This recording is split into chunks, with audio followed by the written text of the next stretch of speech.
morning, you guys. Today, someone's having too much fun on that radio right now. Alright, we are heading northbound on, well, I'm going to give you the date and time here first. It's 12th of September. Local time is 9:19 in the morning. We got Newark Airport right here next to us on our left. We're on, basically on the New Jersey Turnpike at I-95 concurrency, I guess I would call it. Heading northbound, we're going to be making our delivery to a place called Dora's Natural in Hackensack, New Jersey. We are currently 15 miles away from our receiver. It's going to take a little bit longer than that, apparently. Go figure. This hour, would you expect anything different? Alright, so that's what's going on here. Hackensack's right on the other side of the Hudson River, basically, from New York City. If you're familiar with Teterboro Airport, customers actually right off the southeast end of Teterboro Airport.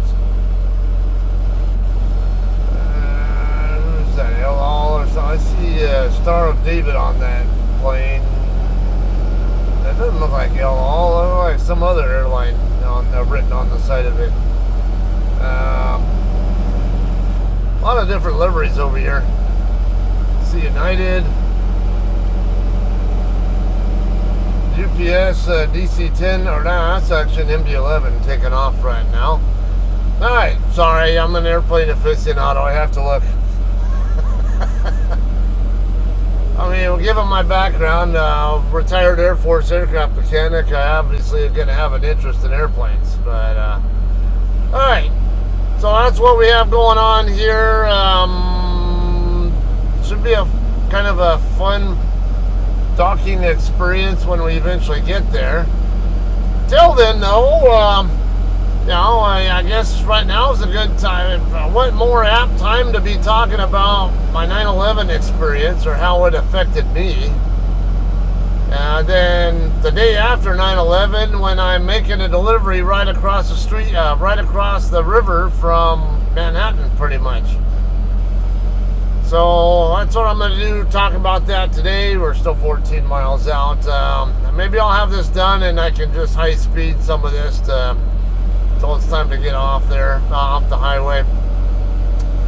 Alright, so 9/11, obviously most of you guys remember that, but some of you guys were maybe a little too young or were not even born yet, depending on your age. 9/11 was September 11 of 2001. Very fateful day for, a not fortuitous day for a lot of people. Over 3,000, a good 3,000 people or so lost their lives that day due to terrorist acts. Alright, so what was going on in my life that day? Alright, so I was working at the March A Reserve Base in my full-time dual status reserve / civilian job. And I was living in San Jacinto, California, which is about a 30-minute drive, 30-mile or so drive from the base. Now, when the first tower got hit, I was still at my house getting ready for work. I believe I'd already finished showering. I think I'd just gotten out of the shower, maybe even just got dressed or whatever, but still had other prep stuff to do when it got hit. And they kept saying that an airplane hit the tower. And like, how the hell does an airplane hit a freaking skyscraper? Unless it's, I was thinking maybe a suicidal general aviation pilot or something. And then I saw the damage to the building. I'm like, wait a minute. That's not a general aviation bird. That was something bigger. And if it's something bigger, that's a little too weird for my, for me, a little too suspicious. I am not buying that a large aircraft accidentally crashed into the right into a big skyscraper. I don't think any commercial airline pilot who isn't suicidal would do something like that, knowing that, you know, they could have done like what Sullenberger did and landed in the Hudson or something. So I knew something was not right about it. I couldn't say for sure, but I knew it was something just not right.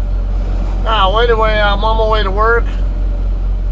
And right after I got into work, and I get into our break room, or before I'm kind of waiting for everybody else to show up and start of our shift to do a roll call and all that. I think right when I was walking in the door, that's when the other tower got hit. And then we knew once the second tower got hit that something really awry was going on there. Something definitely organized and bad. Now, you knew it was terrorism by then. Then, of course, you had Flight 93 went down in Pennsylvania. And then later on, the airplane that crashed into the Pentagon.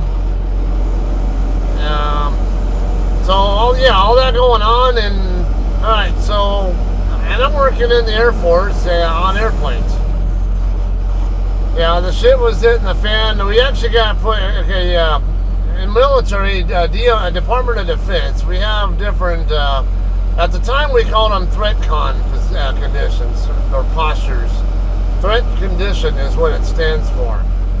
But they're now known as Force Protection Conditions, or FPCon, because some general needed or some 3-star general needed to get ranked up to 4-star, and probably came up with that idea. I don't know. I can't remember whose idea that was, but regardless, normally we would normally be in what you'd call ThreatCon normal.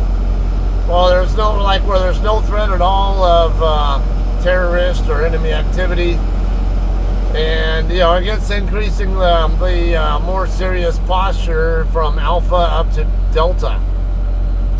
Now, if you get up to Delta, that means an attack is credible and imminent. And that day we actually got up to Delta. Whether there really was a legit threat, I think DOD went to Delta DOD wide. Yeah, all military installations, I think they went to Delta that day. I don't know for sure, but I know my base did. And the shit hit the fan there. We had, mind you, when I was at that time, we had about 20 C-141 aircraft assigned to our base, and I think 10 or so KC-135s. And these are all larger airplanes, guys. Both C-141s and KC-135s weigh over 300,000 pounds fully loaded. So they're not small airplanes, and they take work, especially the C-141. Now, man, we had so much work to do trying to clean up every aircraft we could. If it wasn't already ready to go, we were making everything as tip-top shape flyable as we possibly could by basically raping parts off of airplanes that were kind of dead in the water, I guess you would say. And just whatever we could get out of every airplane. And I've been changing a lot of stuff, including landing gear and flight controls and stuff, which is what my specialty was. And those are bigger jobs. We had a bunch of OES, Office of Emergency Services crews coming on base with their equipment. FEMA crews, Federal Emergency Management Agency. They were all coming on base. I want to say Marines from the 1st down in Camp Pendleton might have came up as well, if I recall. Or did they come later? I can't remember. And then we had a bunch of commercial and military aircraft coming on base to basically get ready to pick up all those FEMA and OES crews and whoever else and their equipment to fly them out here to ground zero. It was hectic. We have an area called what you call a JI yard, basically where they pre-position all the. Let me slide over now because my lane's ending.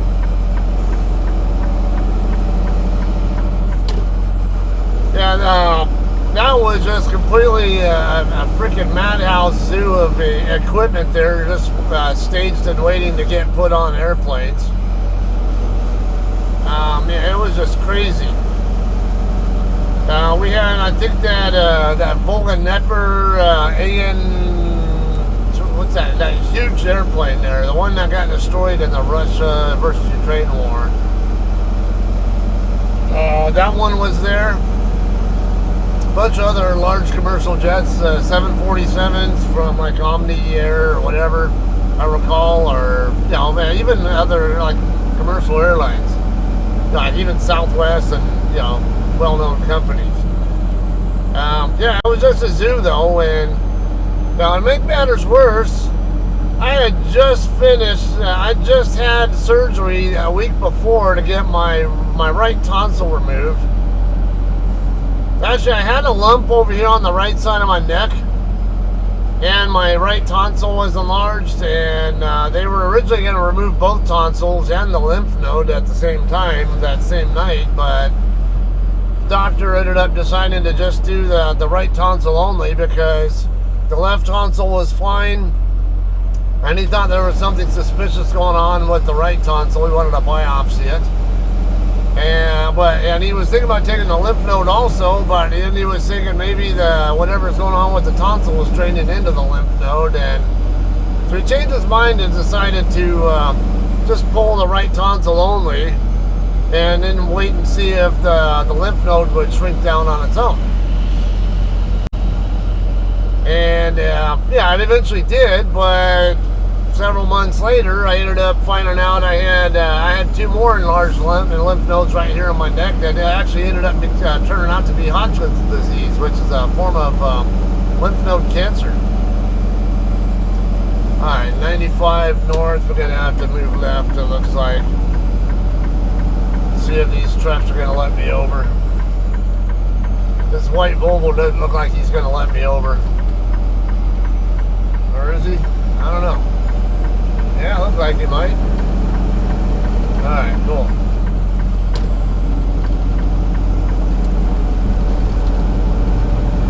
Alright, anyway, if you've ever had your tonsils removed, most people get them removed as a kid.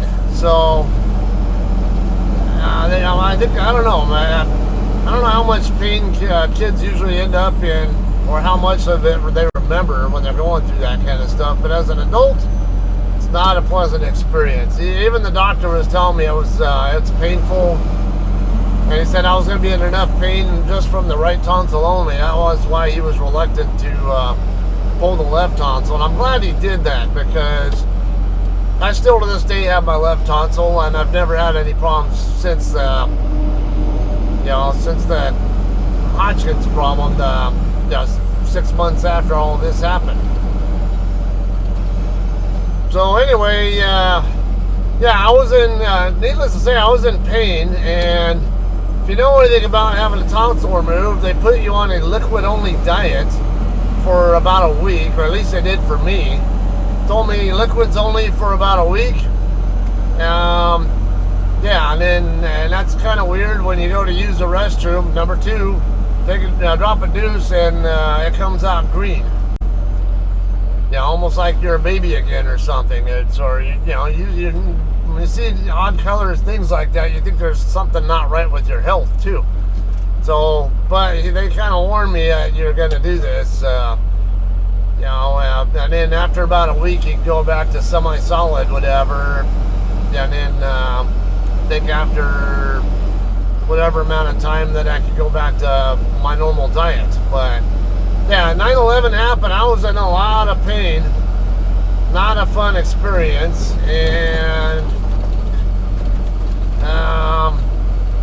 try working on airplanes when it hurts to swallow, and when it's September and you're in California in warm, hot weather, it's still pushing 100 degrees usually around that time of year. So it's easy to get sweaty. You have to stay hydrated.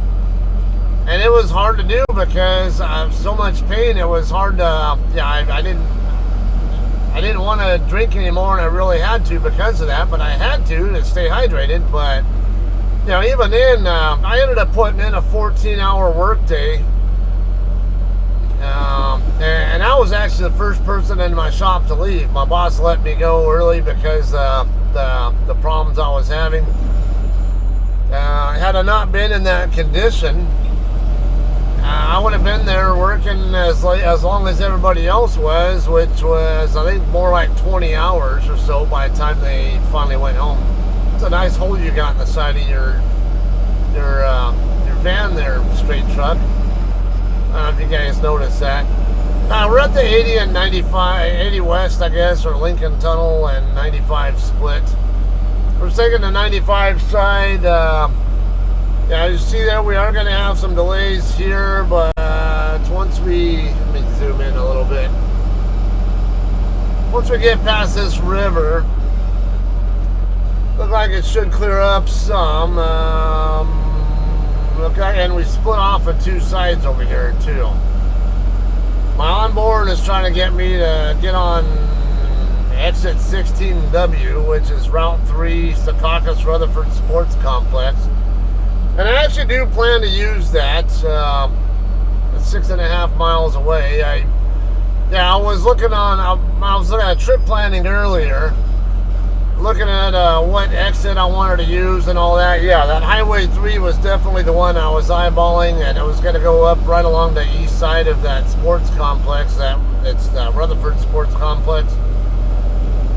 And then basically head across to the east a little bit, and right there will be Dora's. All right, so now I mentioned I had that Hodgkin's lymphoma problem. So my entire unit ended up deploying. Actually, both sides of my unit. We had the 135 side and the C-141 side. Both sides ended up deploying, and almost, or I would say 2/3 of my shop deployed to in support of either side, one side or the other. After that happened, I think our C-141 guys all went out to RAF Mildenhall in England, and while our KC-135s, where'd they end up going? Madeira, Oman, or something, or I want to say, but I remember some of our guys went to Diego Garcia, which is an island nation out in the Indian Ocean too, but I don't remember which side they were on there, like which airframe they were supporting there. Probably the KC-135, I had to guess, but I don't know. But yeah, we had only a small number of people left in our shop at home station, and I had to stay because I was on medical profile. Because the Hodgkin's, I wasn't allowed to deploy for 5 years. My lane is ending in half a mile. Yeah, they were actually thinking about kicking me out because of that. But then I found out in our medical regs that, hey, I can be reconsidered after 5 years. So, I pushed the issue up to our commander, our group commander, or ring commander, whoever it was, who was trying to push to get me booted for medical reasons. And when I pointed that out in our medical reg that, hey, I can be reconsidered, it says right here in the medical reg, after 5 years of being cancer free. So they went ahead and just put me on a waiver. Basically, I could not deploy. I couldn't even leave home station the first year. And then after a year, I could leave home station, but I could only go to CONUS locations, as we call it, continental U.S.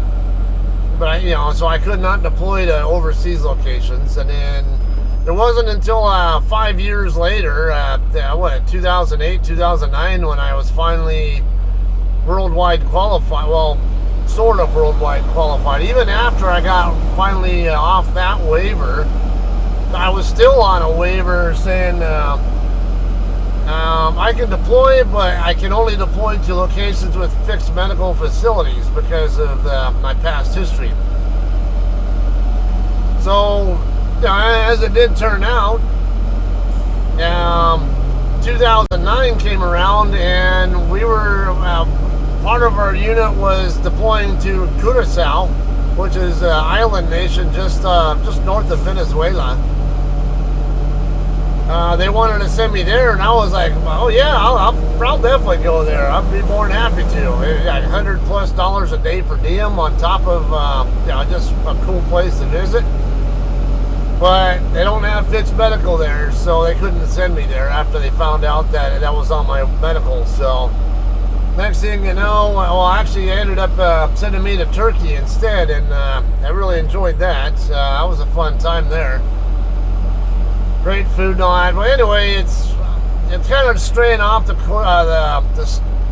subject of 9/11, but it kind of ties in a little bit, I guess.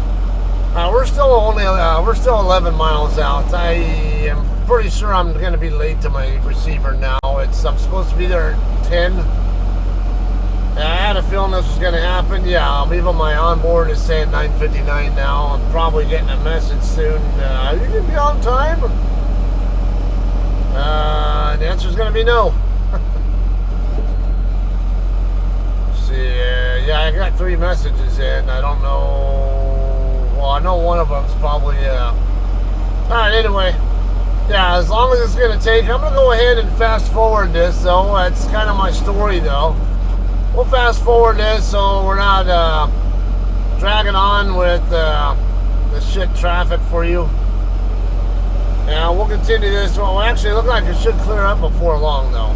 So, we're going to get cleared up here. Perhaps. Yeah, well, actually, yeah, we're in full speed, high speed until we get up there to our exit, all right?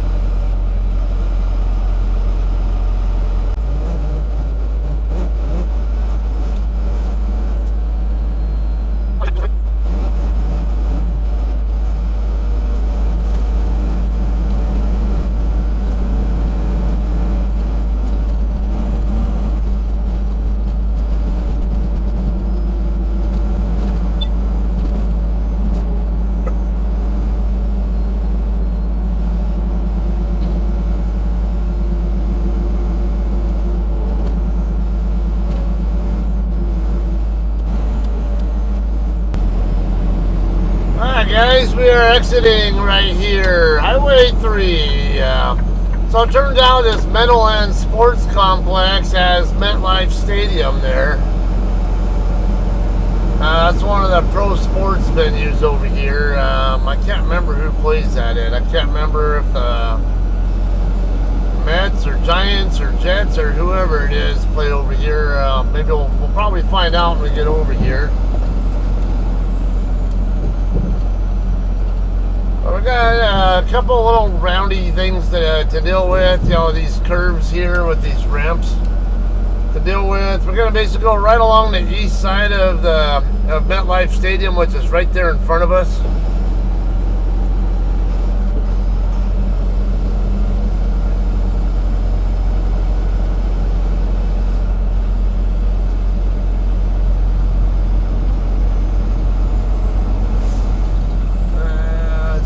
I'll probably try to get as far over to the right as I can, because I know I'm going to want to stay right. But we're going to do basically a U-turn kind of thing over there.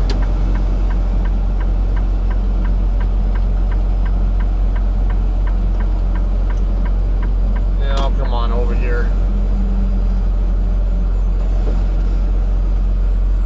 Gives the cars who have easy pass room. What? No toll unpaid. Why was it unpaid?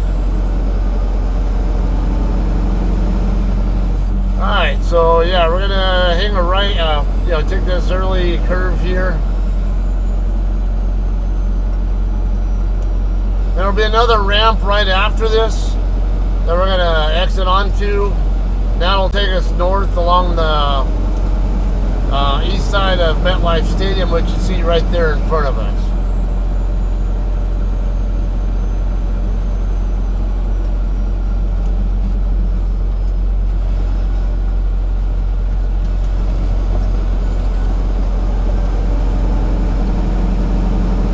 Legoland, Sea Life, or whatever.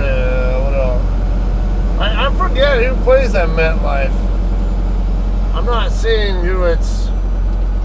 I'm not seeing it advertise any of the teams on the sides of the stadium like I usually see.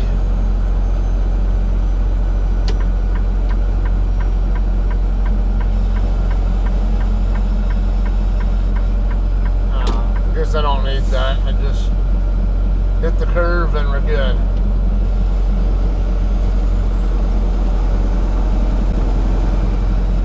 American Dream Complex, whatever that is. This car seems a little bit reluctant to pass me, but so now they're going. Probably wanted to double check if I was going to actually stay in my lane or something. Let's see. Did I hit the right side? I don't know. Yeah, it looked like I'm good. Following this thing here, yeah, looks like we're good. Shit, what side do I need to take this side over here, I guess?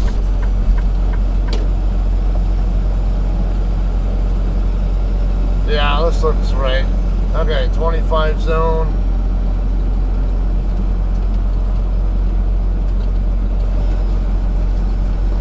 Man. Tight fit there.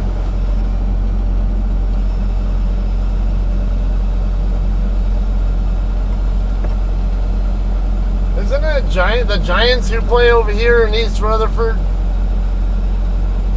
I forget. It's because all I care about is the Eagles, really, as far as football's concerned. How am I supposed to get over there? This isn't where I'm supposed to be.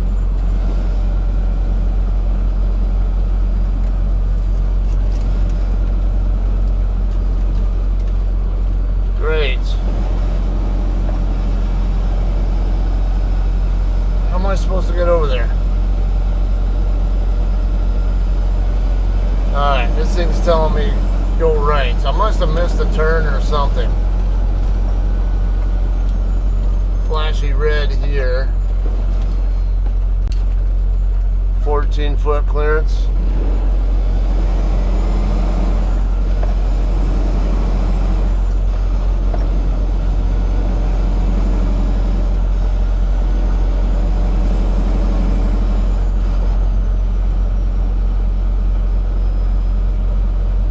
Great, so I can't get to the exit.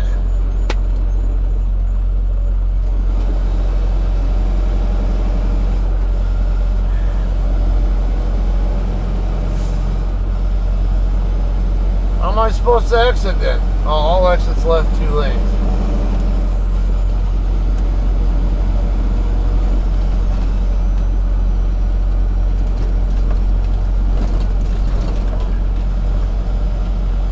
Yeah, these guys probably seeing me and laughing about it. Yeah, you went the wrong way.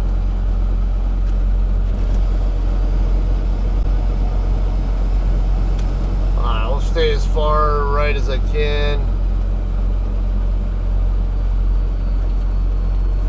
It said 14-foot clearance. This better be 14 feet all the way through. Looks like we're good. I haven't hit any of these pipes going across yet. Yeah, they look like they're high enough, but at the same time, I'm a little iffy on it.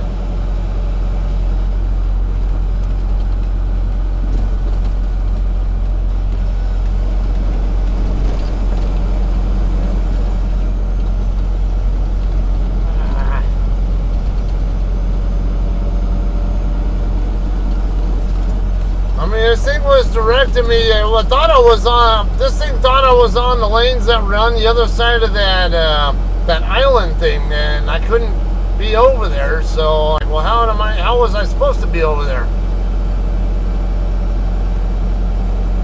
I didn't see anything there with how I was supposed to get onto that side. Oh, come on. God damn it, now this thing's telling me going the other way.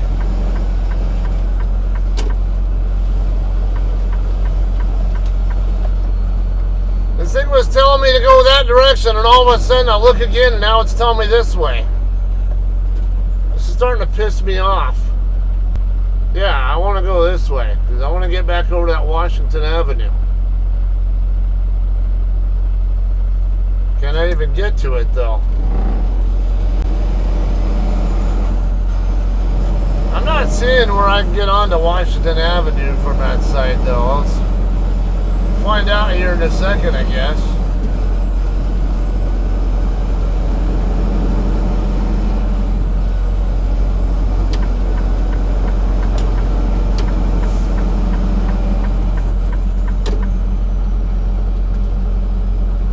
Alright, this wants me to turn right on this street right here.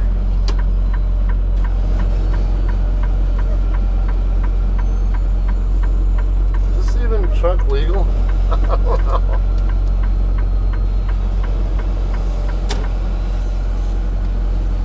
I hope so. Alright, we're clear back there.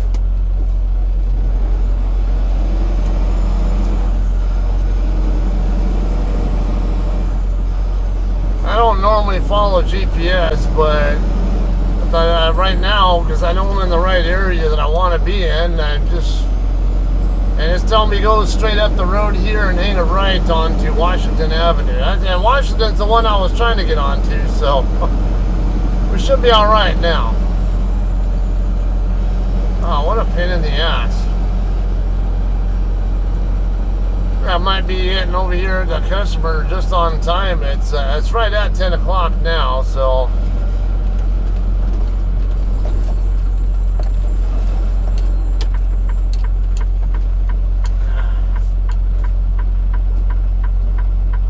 where's my customer at? There it is.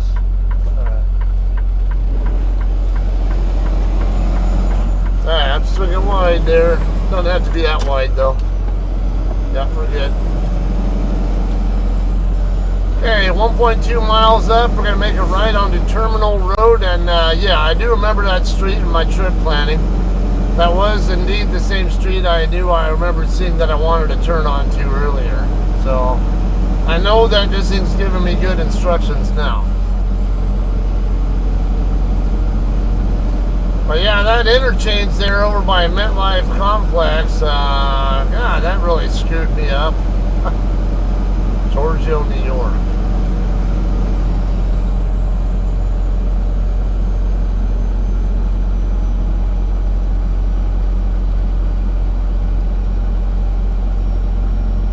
View and left turn. Alright, so they got a name for this kind of interchange. I can't remember what they call it though.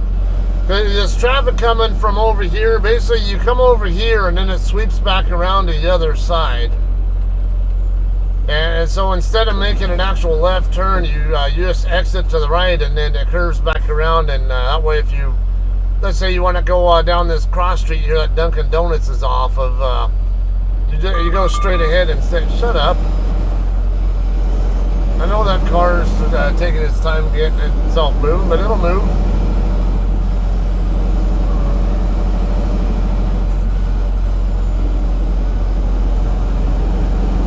Alright, 3/4 mile, Terminal Road. Then there'll be a right turn from there on to right there at the corner where my customer's at.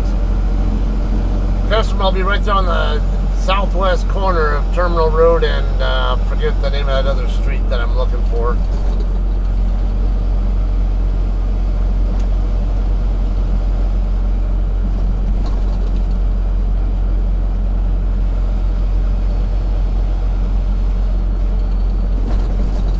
Commerce Road. Okay, it's past Commerce. Yeah, I can see Commerce on my onboard map, and yeah, it's definitely past it. So it should be the next. It Should be a light up here, I believe. Yeah, I see a light up ahead. Just don't know if that's Terminal Road.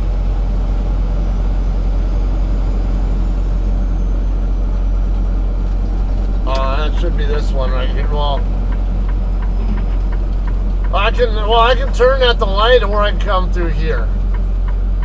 So I'm gonna go ahead and go this way. There's a warehouse right here too, so we should be good to go here. Yeah, it should be a good truck route just because this stuff here you have to. Yeah. Oh, there's another warehouse here. This units thing. No, we're getting there. Truck entrance. There we go. Yeah. So I know for sure I'm on a good truck road here. So we're gonna make a right turn here onto Empire Boulevard. That was another one. Yeah, I recognize. I don't remember the names of the streets, which ones are which, but yeah, when I did trip plan, I do remember these names though. I just couldn't remember. Can't remember them off the top of my head because I'm not from here and I've never been here before. Let me get zoomed in some more. You're going to see my customer right up there on the right side. It might be right up by about where that straight van's at. Actually, just before that, I think.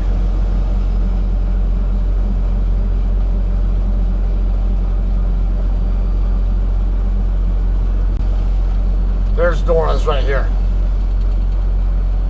I see a JB Hunt parked over here, but the docks for Dora is over here on this street that this straight van just turned onto. So I'm assuming I'm gonna want to stop over here, park somewhere here along the street, and then go check in. Hopefully there's room here.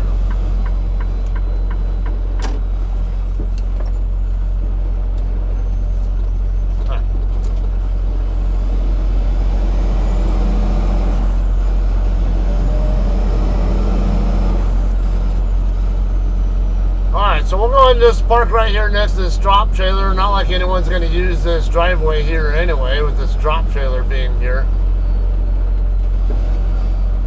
And right over here in this lot is where I'm expecting to dock in.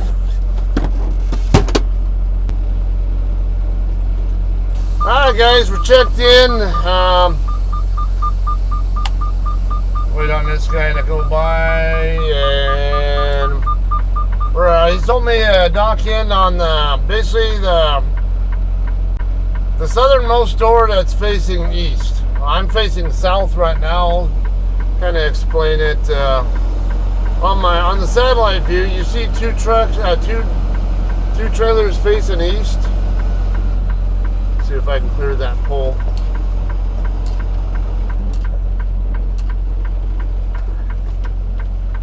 Should be okay, but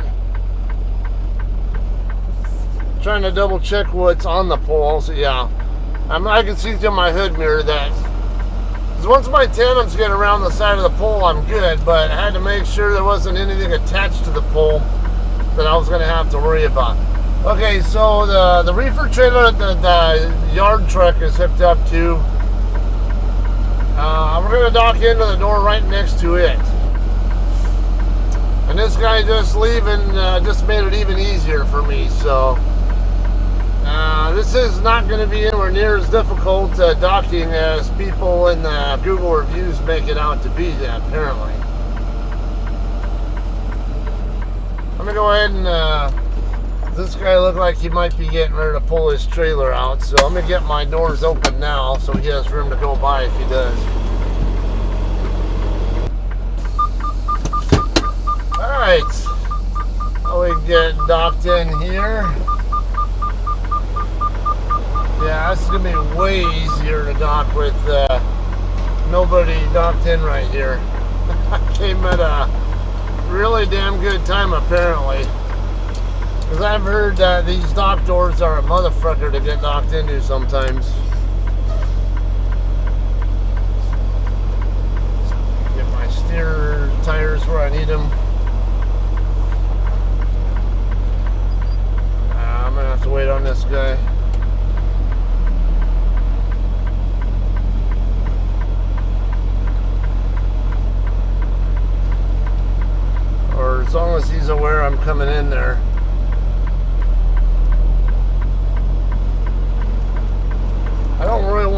check in with him where he's at, but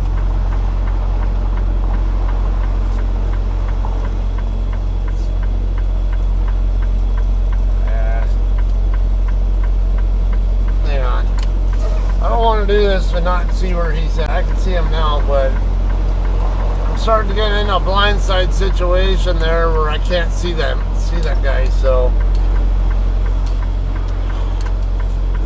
I could have just gone right in there, but I'm worried about him. I don't want to go near him if I don't know where exactly he's at all times.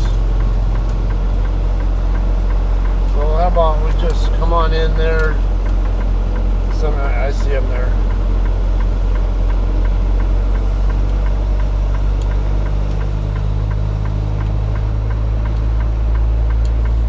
He's more to the left, but I'm hesitant to get too close to him.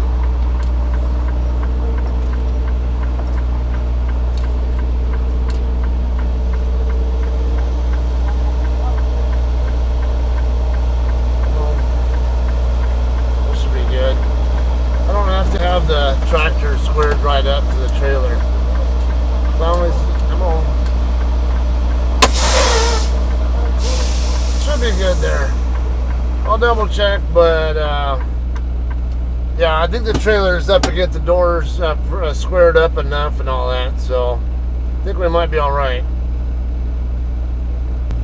All right, so I don't know. The trailer is cocked at an angle. However, it might still be close enough on the left side where they can get the dock plate across still and do their job, but yeah, with me already stopped like this too, I'm a little bit reluctant to pull away from the dock door unless they tell me to pull away and fix it.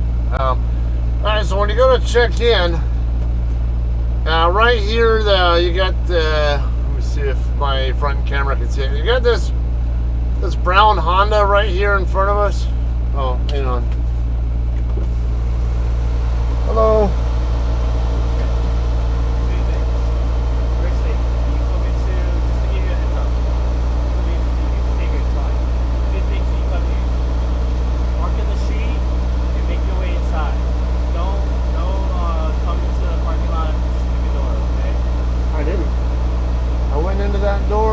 On the street, went into that door. Some guy in a forklift looked at my bills, told me to knock in there. He told you to knock in? Alright, I'll go talk to him. Normally you're supposed to go into this door and talk to one of us and we tell you which door to park in. You know, I asked if there was an office, and I assume the guy doesn't speak good English, because that's fine. Yeah, I wasn't sure if there was a misunderstanding there or what. Give me a second. Let me see if you're fine to stay here. If not, you just have to move me to another place. Give me a second. Okay.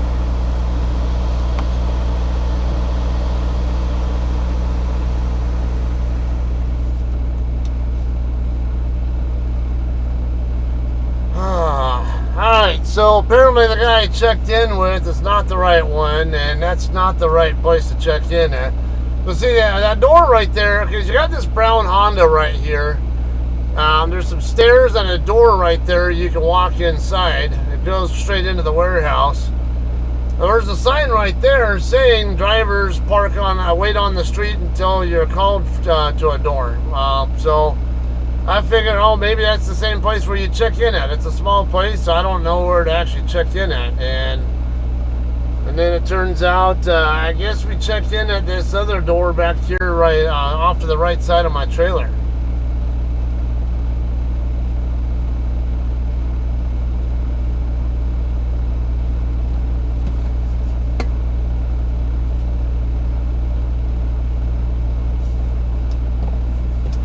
Yeah, see, they're coming out that door. It's right there in the corner of the building. Oh, it's coming around the other side. Okay, appreciate it. When we're done, I'll come out and give you the papers, alright? Alright, appreciate a heads up on that too.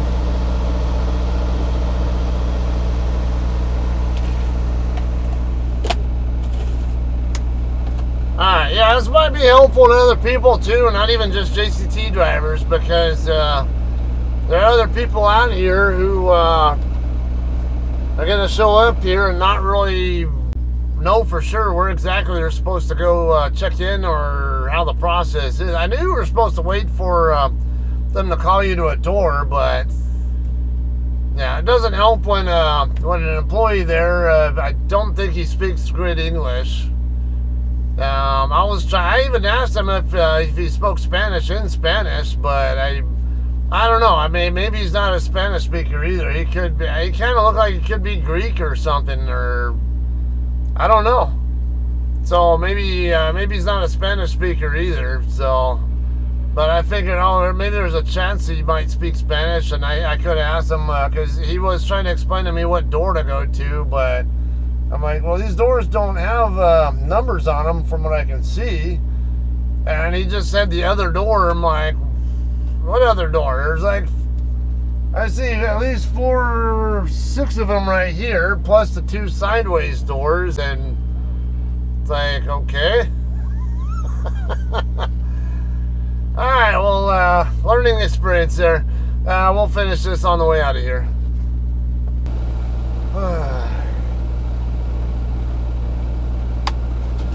Alright guys, we're all done unloading here. Let's double check what this guy's doing real quick.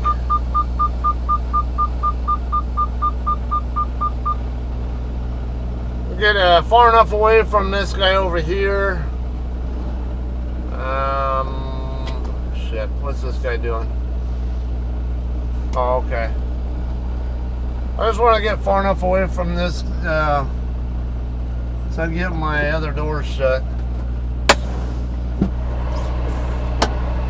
Alright, I'm going to get doors shut and sealed and all that, and we'll head out of here and let you know what's going on next.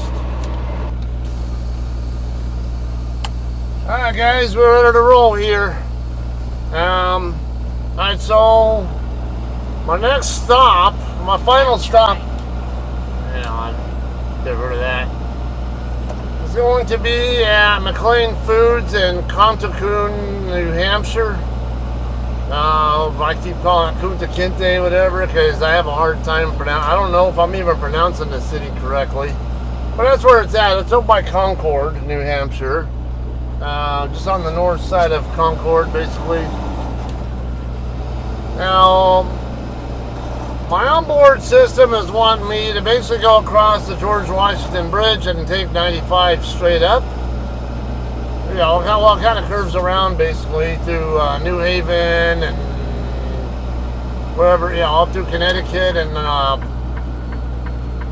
Boston area and all that kind of stuff. But I'm not interested in doing that.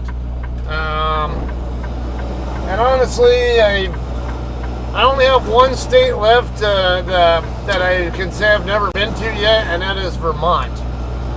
And the route I'm going to be taking actually covers even just a small portion of Vermont, the southeast corner of Vermont. And I'll be able to knock that out and say, okay, I've officially been to every state in the country now. Literally, all 50. So, and I don't want to deal with the George Washington Bridge and all that, and the Cross Bronx Expressway and all that kind of crap if I don't need to. So, what we're going to do is come straight over here to the west and get on State Route 17. That'll take us up to Interstate 87. Take 87 up into Albany. There's a pilot truck stop up there. I need to get reefer fuel and a shower, so I'll probably take care of both those over there. May end up bedding down for the day there too, if there's, you know, as long as I can find parking there and all that. Because I do want a shower. And it's, you know, it's about 130 miles, I think it is, from there, which is almost half the distance. Shit. Oh, okay. Is this guy going straight or left? Oh, he's going left. I couldn't tell that he had a turn signal on or anything, so I was kind of assuming that he was going to go straight because I didn't see his turn signal. Alright, so that's what's going on here. I'm going to get zoomed in here for you guys, and you'll see that, yeah, I just come straight across here on this road, and that'll take us straight over to Highway 17. and 17 will take us straight up to I-87. We'll have a little bit of a traffic delay to deal with, but I don't think it doesn't look like it's much. It's far easier to deal with than dealing with the George Washington Bridge and all that crap. Alright, so that's what's going on here. We'll be making our next delivery in New Hampshire. I should have a video of that one for you guys whenever I get there. Or actually, well, that one doesn't deliver till tomorrow night at 8 o'clock. So, let's see how things go there. Oh, there's another airfield right here. Or is this Cedarburg right here? There's a lot of business jets here. Yeah. A lot of Lear jets and Embraers and stuff like that here. Okay. Anyway, I'm going to not drag this on. We'll see you guys in New Hampshire on the next one, alright? Thanks for hanging out, and we'll see you guys then.